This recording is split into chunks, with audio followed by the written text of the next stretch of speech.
eu queria começar perguntando a você sobre a lei do mandante tão falada, né? O que deve mudar no formato dos contratos de transmissão dos jogos de futebol do país com essa significativa alteração, né?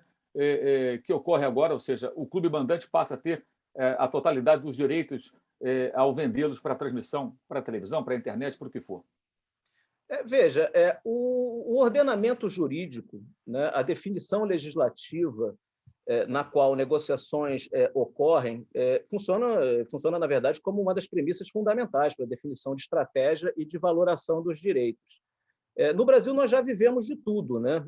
O tempo inteiro. Vivemos um ciclo com base na legislação anterior, onde, para a negociação com clubes, você dependeria, né, da concordância do visitante e do mandante, e já vivemos também diversas vezes com negociações coletivas, como, por exemplo, na venda centralizada da Libertadores, a venda centralizada de diversos estaduais da Copa do Brasil. Tivemos, inclusive, negociações que foram orientadas em termos de estratégia de negociação e de valoração desses direitos com base no mandante, né? Basta a gente recordar a negociação para jogos da seleção brasileira ou das seleções, né, filiadas à Conmebol para as eliminatórias, foram negociações conduzidas considerando a base, o direito do mandante. Primeiro, finalizamos um acordo com a CBF, através de um bid que eles realizaram, salvo engano, em 2017.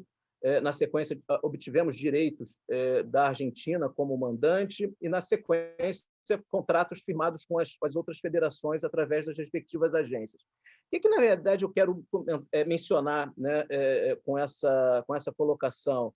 É que você tem um ordenamento jurídico indicado pela legislação, mas, acima de tudo, a negociação será conduzida da maneira como os vendedores assim determinarem, os vendedores assim escolherem.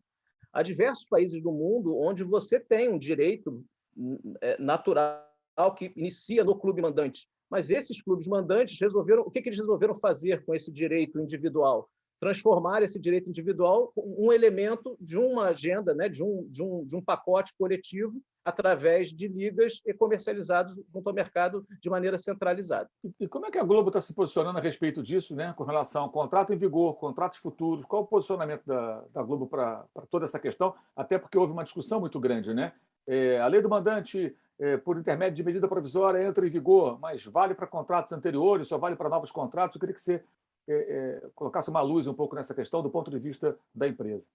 Infelizmente, essa questão acabou ficando, de fato, muito misturada, né? Porque você tem no Brasil uma situação atípica de uma negociação de uma propriedade tão complexa, tão importante como o Campeonato Brasileiro, e essa negociação foi forçosamente feita de maneira individualizada.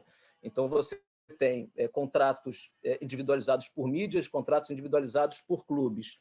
Mas, de uma maneira muito resumida aqui, Mauro, e foi objeto, inclusive, de uma carta aberta da Globo, a Globo não tem absolutamente nada contra o direito de ser do mandante, muito pelo contrário.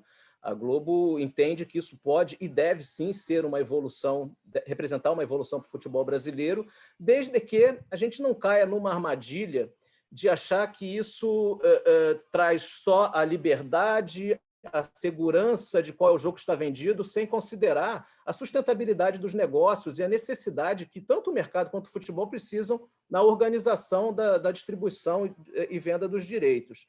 Então, do ponto de vista da Globo, e, novamente, isso, além daqui da minha palavra, foi expressado, inclusive, numa carta aberta da companhia, a lei do mandante é vista com bons olhos, tá? Como uma evolução, e com a Globo, e eu próprio, fazendo muitos votos aqui de que os clubes utilizem, né, todo esse debate, façam uso de todo esse debate sobre os direitos, a consolidação, né, de um novo ordenamento jurídico com base no direito do mandante, na verdade, para construir uma centralização desses direitos para o futuro.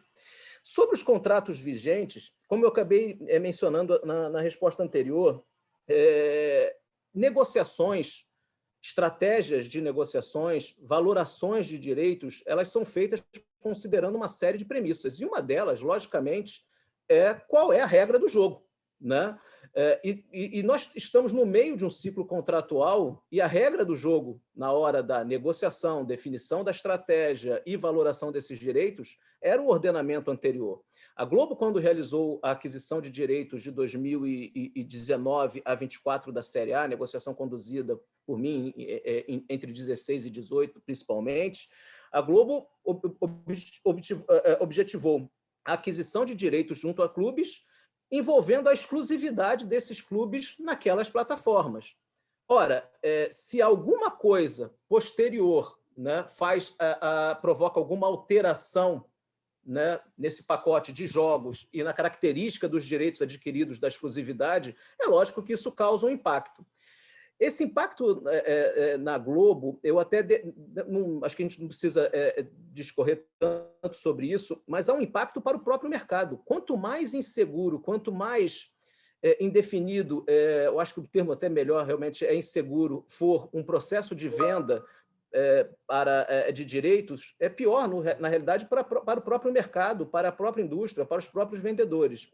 Então, esse é o ponto. A Globo tem um posicionamento claro em relação à lei do mandante e tem destacado ali a necessária cautela, né, quanto à alteração das características dos direitos em termos de jogos e de exclusividade, caso, porventura, haja algum novo contrato que impacte isso. Qual?